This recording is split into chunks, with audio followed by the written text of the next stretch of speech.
Yeah, You can slide it up. If I you're think taller. I think what I wanted to talk about was the battle that we have within ourselves, and what we can be our biggest.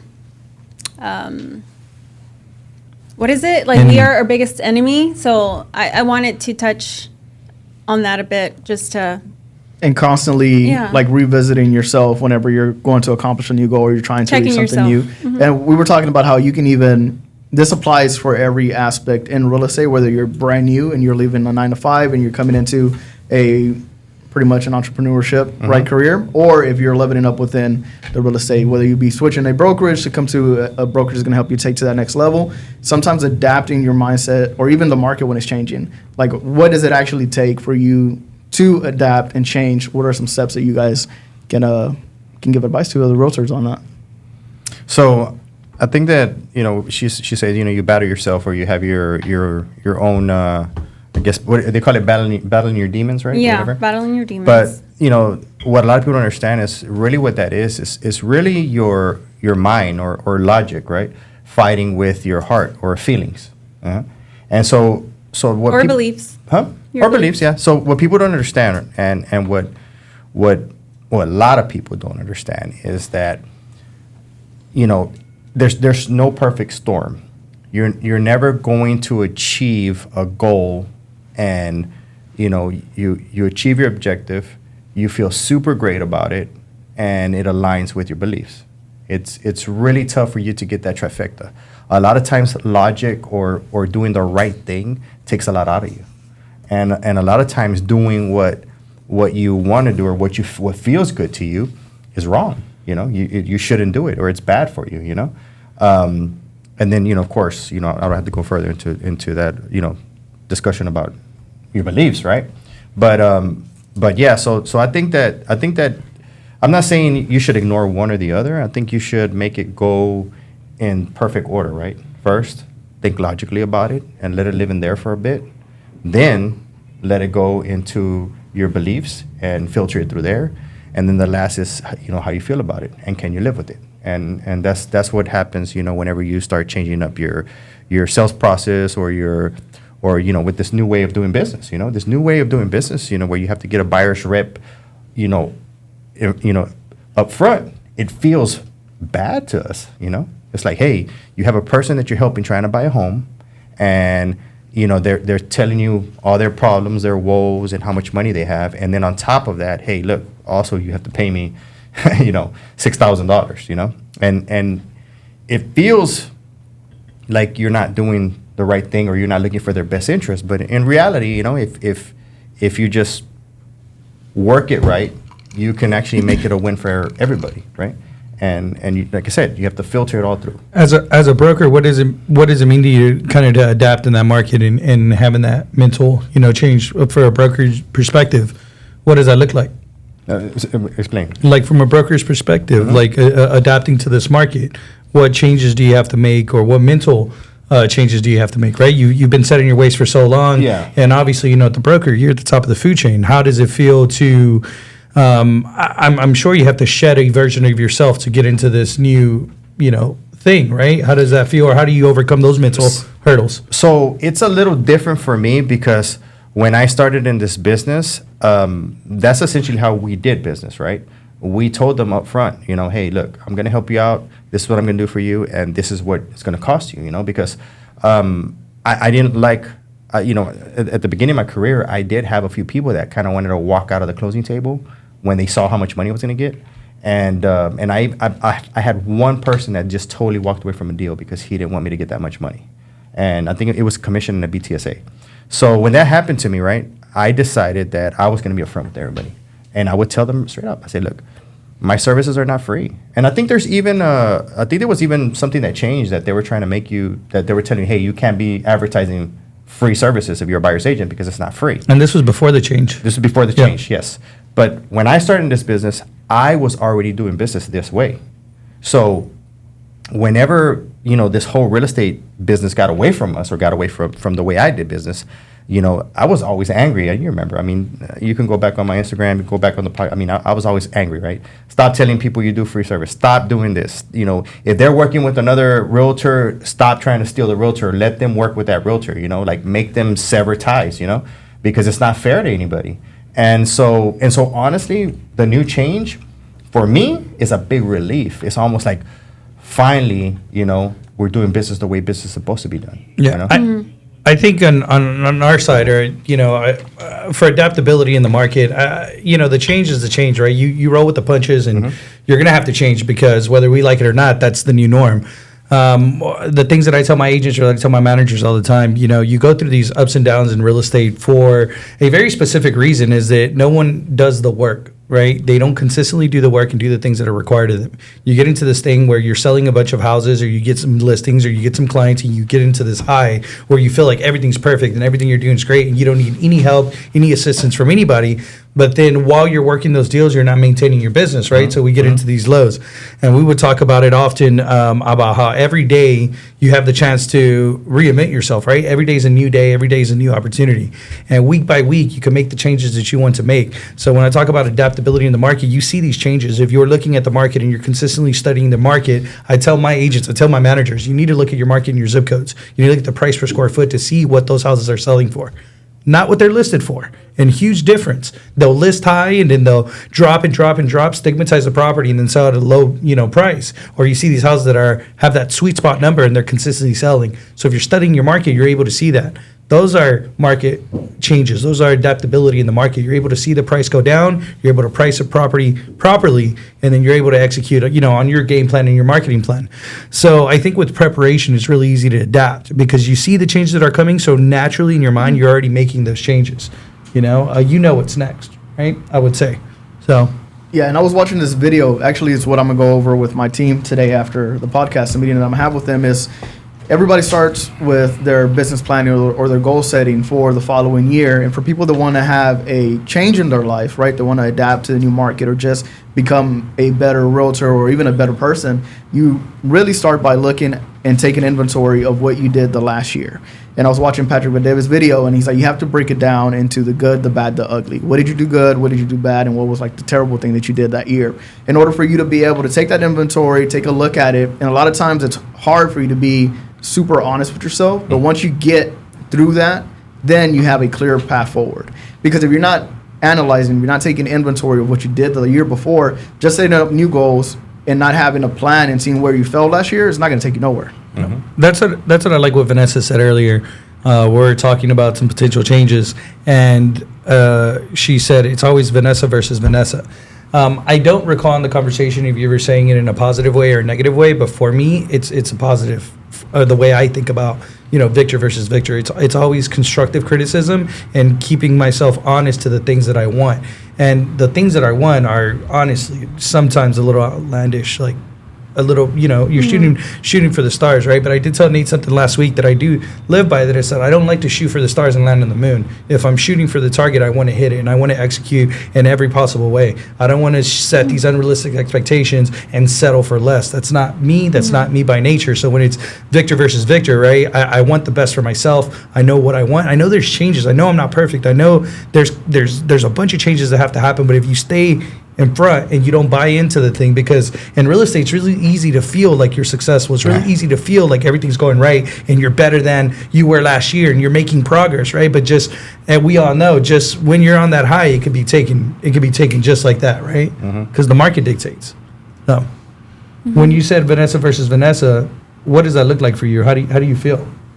I mean, for me, I would never commit to something that I know I'm not obsessed with.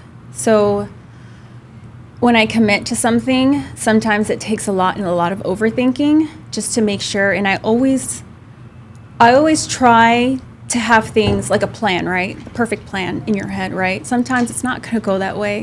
In life in general, you have this picture perfect image that, you're going to go to school and then you're going to meet your person and then you're going to marry them and then you're going to travel and then you're going to have kids, but that doesn't happen.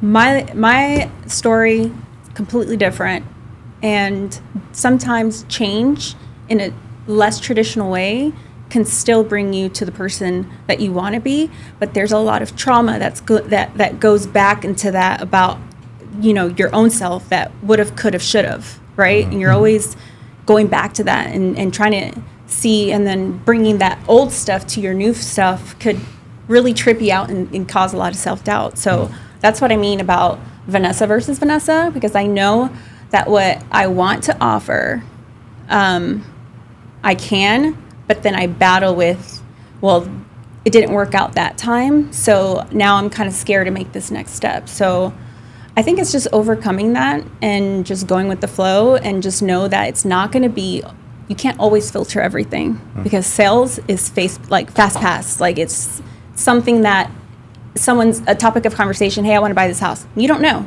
So what do you got to do? You got to wing it until you're able to structure everything. So whenever Nate was saying about filtering and taking time, that is something that I haven't aced, but it works. Yeah. Yeah, so I think it's overcoming self-doubt. And to touch on what you said today, I saw an article, I think I sent it to you, or not even an article, it's like a reel. This girl's a venture capitalist and represents a bunch of billion-dollar companies. And for whatever reason, she's like, there's a clear line between the doers and the don'ts, right? She's like, and it's never what they know. 9 times out of 10, the people that don't do things is because they're over-analyzing. They have the knowledge, but they don't do the actionable steps. And the doers may not have all the knowledge, but they know that if they just take the risk, take the money, take the gamble, if they do what they're supposed to do, which is take that leap, which is believe in yourself, which is overcome self-doubt, which is do all those things, then everything else will come. You'll be able to hire maybe the person that has the knowledge, or you'll be able to, or gain the knowledge along the way, because you're throwing yourself in a situation, because you're not a quitter, because you're not going to give up. You're going to rise to the occasion, right? And you keep putting that pressure on. And so this venture capitalist was talking about how 9 times out of 10, some people that don't do the things have the knowledge, have the experience, have everything that you're supposed to have to do it, but they don't take action. And the ones that do won't have all those things, but they take the action. And just while that spoke to me today, I think we sent that to each other this morning. It was just the action of we need to do. It's time after time we talk about not doing the things we're supposed to do, and the could have, should have, would have. And I think a couple years ago we made the decision to stop saying should have, could have, would have, stop holding each other back, stop blaming different outside scenarios. I knew what I was supposed to do today. What did I tell you? I knew what I was supposed to do. I knew my gut feeling. I should have made action when I needed to. Unfortunately. So we always have that shoulda, coulda, woulda, right? And honestly, it's just funny, but I think that some of the biggest arguments, right, with, and not just with us, right, any partner, right, and partners that get together, that's one of the biggest things. Each partner feels like they bring everything to the table. You know what I'm saying? And in a partnership, there's always one or the other or both feel like they're carrying the company. And it's like, we have those conversations, and I'm like, hey, look, if we would have partnered up, right, and right now you would be yourself somewhere else, you'd be awesome in your own right, and I would be somewhere awesome in my own right. Like that. Being partners didn't take away how awesome I am, or how awesome you are, right?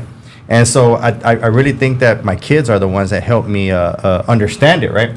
Because they keep on making me watch these Marvel movies, and there's this Marvel movies that has to do with like timelines, right? And there was some show that I watched, and it was showing the sacred timeline, right? And then where it branches out, and this could have been the Batman, or this could have been the whatever, and it just gives you a perspective on there, nothing else exists. What exists is at the time that we partner to now. You know what I'm saying? So we need to stop going back to that spot, or to that I should have done this or I should have done that, and we're here now. And we just need to keep moving, pushing forward. I think my biggest frustration, and what really frustrates me, is when I expect people to know better, right? Or like in sales, right? When you're trying to build a team, and you're trying to build a strong team because you know that you have the strength and the knowledge and you have everything, right? Like, to make a great team. So having that expectation of thinking that you're going to hire a little Vanessa or another Vanessa, and then it doesn't work out that way because everyone's different. I feel like that is probably one of my biggest hurdles that I'm overcoming, is knowing that everyone has their own strengths, and it's something that could be like merged in a good way, right? So that expectation of, hey, well, Vanessa takes demand. Vanessa takes initiative. If she doesn't know something, she's going to find it out like ASAP. So when that is not what is portraying in somebody else, it frustrates me, right? So that's where, I guess, when you're trying to move up, right? Just in any position, right?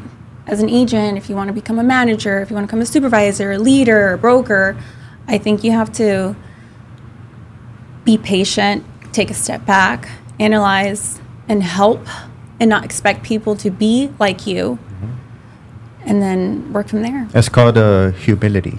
we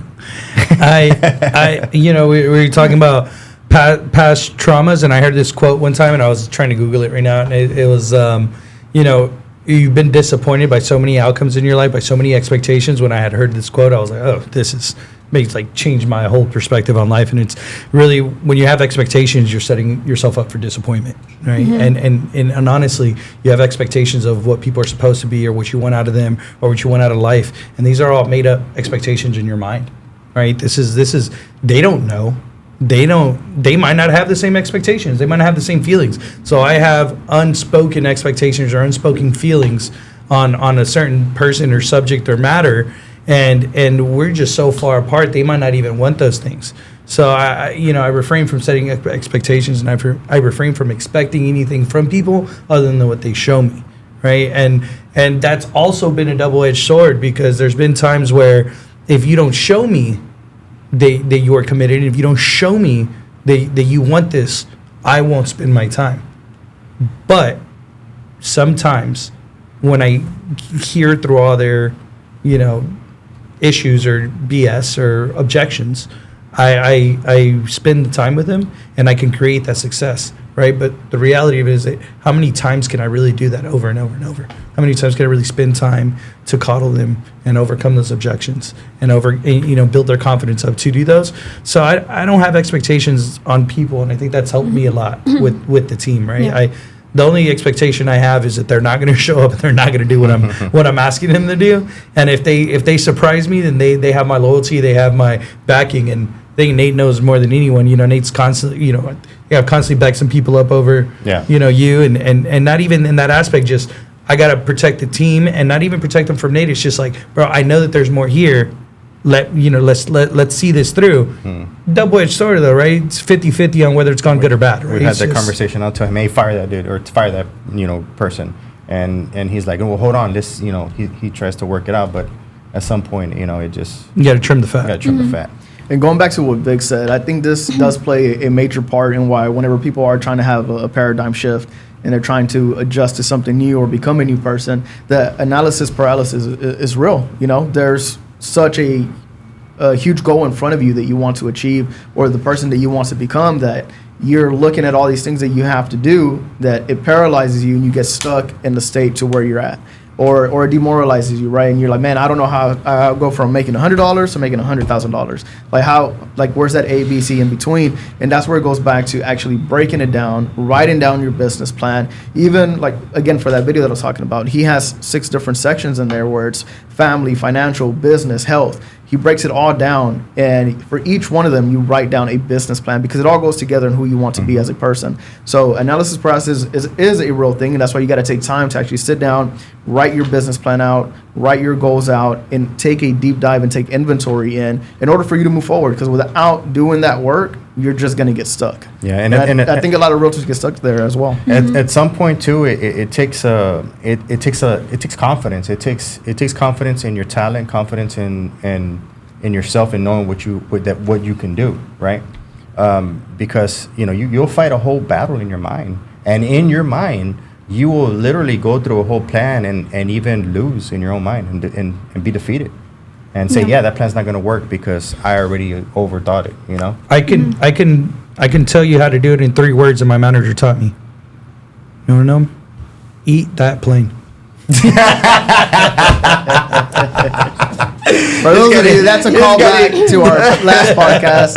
If you want to know what we're talking about, go and watch the last episode. Eat that plane. That's going to be the motto. Hey, you know what? That's gonna be my motto. That's going to be 2025. Eat the plane. Eat the plane. Eat the plane. Stop thinking about it. Eat the plane. Eat the plane. No, but the reality, because we're talking about that, it's the goal exercise. It's the only thing that I have a proven concept of that we can really commit to, and that I could say it's the goal exercise. You analyze, you visualize, and you action plan. Right? You start getting yourself in that mindset. You start taking the necessary steps to become that person, and you break it down in such a small way that you're able to accomplish that. Right? So in short, eat the plane. You know. And to give Nate a little pushback here, whenever he says confidence, I don't think that you necessarily need confidence in order to do something, because the only way you're going to get confidence in something that you're not good at is by doing it, right? But most realtors, unless you've done sales before, most realtors are terrified of the phone, to pick it up and call, go door knocking, or just even sometimes tell a client no. And the only way you're going to gain confidence in what you do is by actually going out there and do it. So do it without confidence, do it scared, do it alone, do it while you're broke, do it whatever, right? Just put those steps in, and the repetition is going to make you better at it. And then once you figure out how to combat the objections, how to keep somebody on the phone or whatever it may be, tell your client no, is going to become easier the more that you do it. So what I think what has helped me with like my fundamental in sales is that grit that I've had since I was younger and growing up with the family all in sales. So it's helped me, that has helped me be able to become successful in real estate. So I think for now, I will soon to be maybe take on a role that I would be, I think. We're going to eliminate all the insurities in that statement. It's because I don't know what I can say. You can say what you want. I can say what I want to say. Okay, because I don't know what's restricted. I don't know what to say. Okay. So yeah, so I think, I know I'm ready for a like leader management role. So now in regards to becoming a leader, something that I do have control over is who I select to be on the team. And I think that's very important. I have a set personality, and I can be very giving, but I expect, right? And and I'm not asking for anything like unachievable, right? I ask for loyalty, commitment, and the will to want to do it. And I don't need interested parties. I want either committed or obsessed, because that's how my mind works, right? So having a strong set of women or men, because we don't discriminate here, I think it's probably my ultimate goal in making this team. And it is selective. And I think I have a pretty badass one in the works. Cool. Yeah. I love that. I'm excited. Yeah. I'm ready. Yeah. So I'm ready to Are dominate. we breaking the news on the podcast? That's pretty cool. Can we get a round I mean, of that's why I didn't Can we get a know. round of Break it. applause? Let's go, let's go. Yeah. Celebrate. Pretty cool. Yeah. So it looks like we're having a I know. new manager to the Lionsgate Realty branch, Yes. which is pretty There awesome. we go. I know we wanted to wait, but I There you told go. you not to get me on this podcast. No, I think, but in the spirit of waiting, right? The idea is we can make those announcements, but there's a lot of preparation that we need to go before we do the full launch, and we're excited for that, and I hope that you're excited for it too. Yes, I'm excited. There's something I'm that ready. Some that I learned, with working with Nate, is something that I didn't have, and it was patience. And I think, I went to the opposite spectrum where I learned how to be patient. That's prevented me from doing some actions at some time. So I can relate to that. I'm very impatient. So learned a bunch of patience, and now and you got to be careful. I think me and Nate talk about this often. You got to be careful with these self-help books, because they might not help you the way you think. I was very impatient. I was very actionable, and it was back from when I was a kid. I can tell you from the exact moment in second grade when some guy wanted to fight me, I realized he was scared. So if I hit him first, I won, and I did. And then that taught me that, like, if you strike first and you go first, and you're always ahead. You're always moving forward. And the older I've gotten, I realized that maybe I overreacted, maybe I went too fast, maybe I should have calmed down. And then I've calmed down to a point that nothing really moves me anymore, unless I want to move.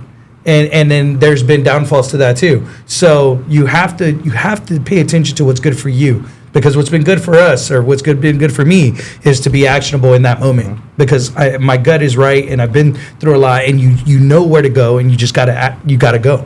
So, And last podcast, I brought that up, right, about the books, and I was saying that, there's people that learn CPR, learn the Heimlich maneuver, and they learn how to do these things, these first aid, right? And a lot of these people really don't need it. They just want to have it just in case. And so a lot of people read books, and it gives them the confidence, right?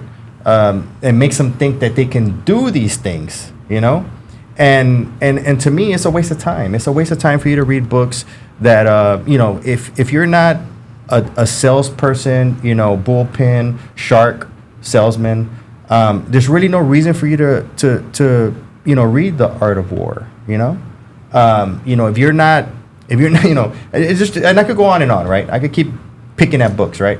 If you're not going to be a $1 million producer or $1 million listing agent, there's no reason for you to read $1 million listing agent, These things just put ideas and almost gives you like self-gratification, like, hey, I know how to do that now. Oh, that's what it takes. Okay, you need to be more realistic to what you can do and what you want to do, so that you can expound on that. If you're a very timid person, work on self-help books on how to speak to people, how to motivate people, how to, you have to start slow. Don't jump into the big stuff just because a millionaire is reading that book, or a millionaire, said that it was a great read, or that's what helped him, And so that's what I'm saying. It just gives you an accomplishment, right? That you read the book that a millionaire read. It's not going to bring you anything. You need to work on yourself.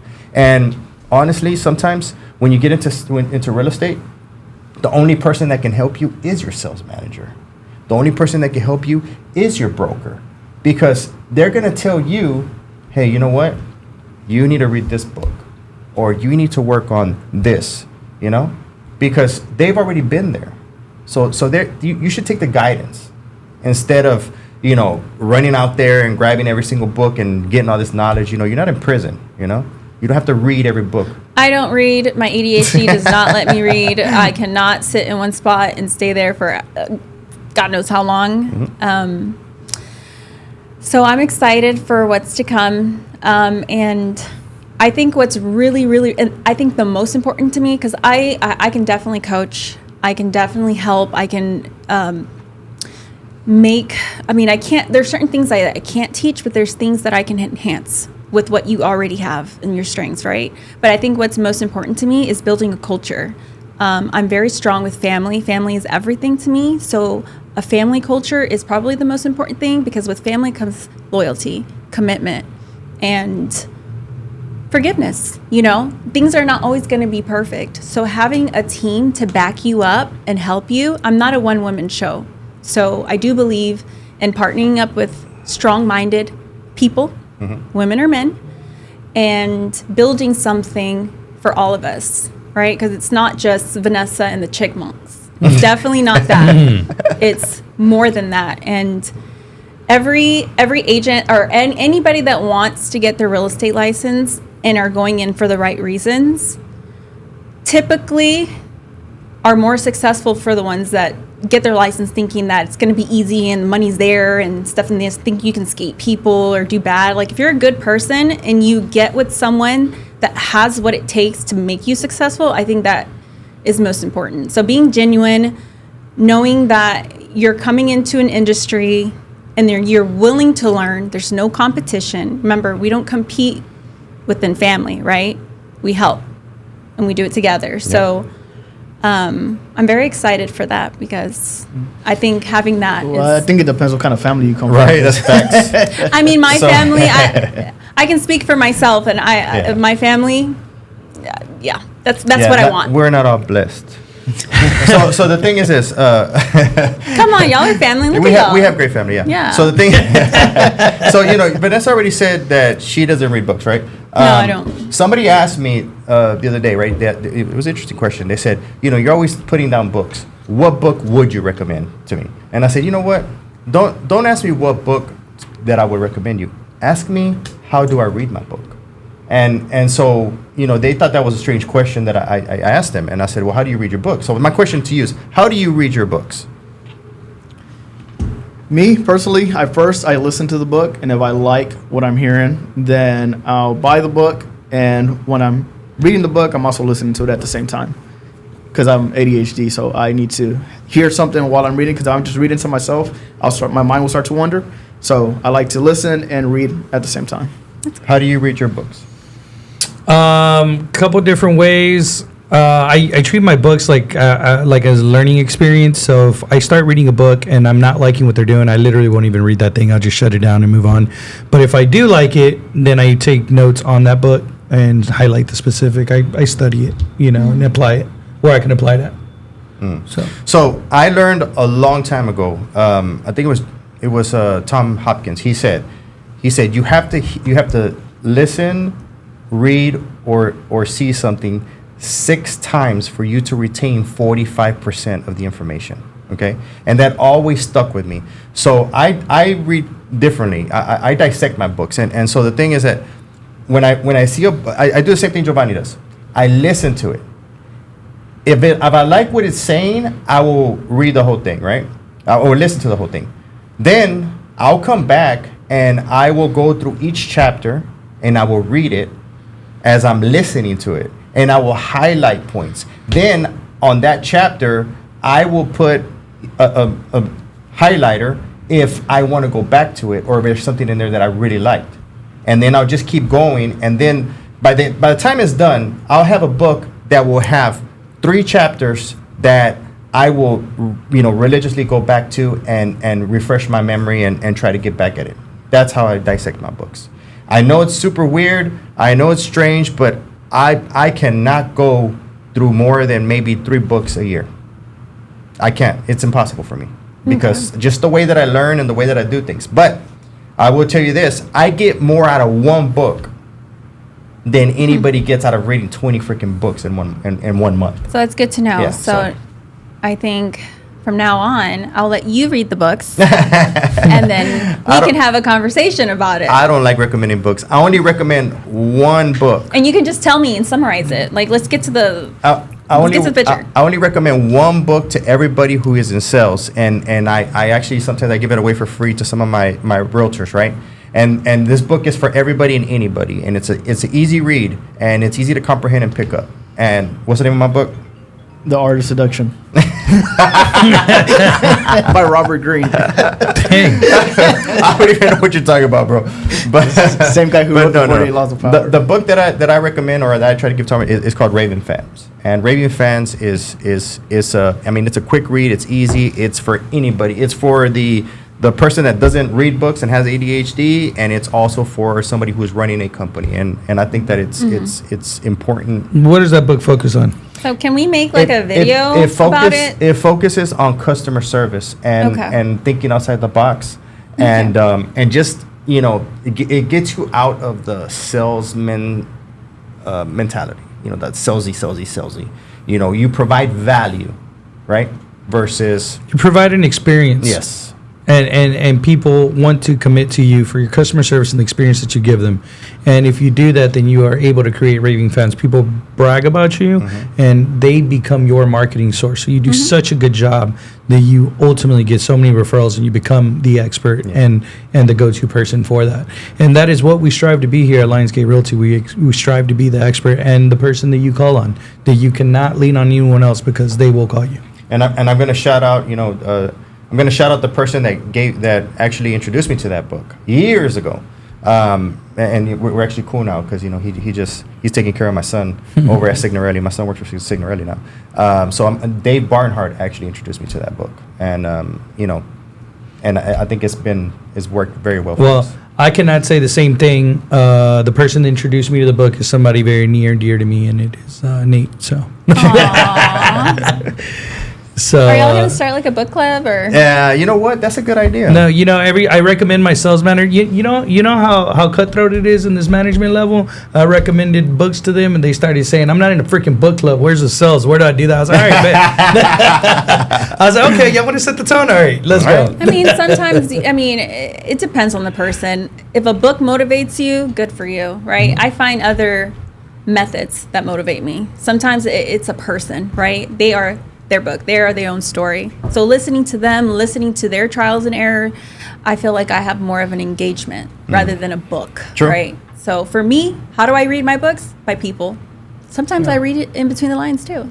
Jovani's been the best self-help book I've ever seen. Oh, yeah. What? Gives you great examples on Yeah. what to do in my life. Jovani gets influenced by the books that he reads. I could always tell when he's reading one on. If Which he's one am reading I a reading really right good now? book, bro, Yeah. it's Yeah, great. he's selling it. Whenever Which one am I reading right now? starts reading books about politics, then he starts getting really. I haven't read one political See, I'm book. saying, and that's cute. I mean, that if that's your niche, you books, Me personally, it's no, not. I'm not saying, hey, kudos to you. I honestly wish I had the patience to be able to sit down and read, but I don't. So Giovanni I find said, "I another would way take the of gaining, compliments, but I don't read the book." So. I find another way to gain information and learn. So Well, there you have it, guys. How to actually stick to a paradigm shift, a new manager announcement, and what kind of books we like to read. I'm gonna go ahead and let everybody exit out. Let them know where they can find you, and of course, you can find us live.